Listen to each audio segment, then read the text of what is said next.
If your door closer is not working properly, it can be super annoying and even mess with your home's energy efficiency or security. So, first off, check the tension on the door closer. Most door closers have an adjustment screw that lets you change how fast the door closes. If it's slamming shut or barely closing, tweaking this can help a ton. Next, look for any obvious damage or loose screws. Sometimes it's just a quick tighten away from working right again. If the door won't close all the way, make sure nothing is blocking the path and the hinges aren't bent. Sometimes, dirt or rust can mess up the mechanism, so cleaning it out gently with some lubricant can do wonders. If your door closer is leaking oil or looks beat up, it's probably time to replace it instead of trying to fix it.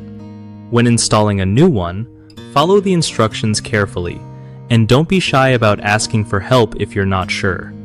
Finally, test the door a few times after adjustments to make sure it's closing smoothly but not too fast or slow. You want that perfect balance. One of the biggest mistakes people make with door closers is ignoring tension adjustment.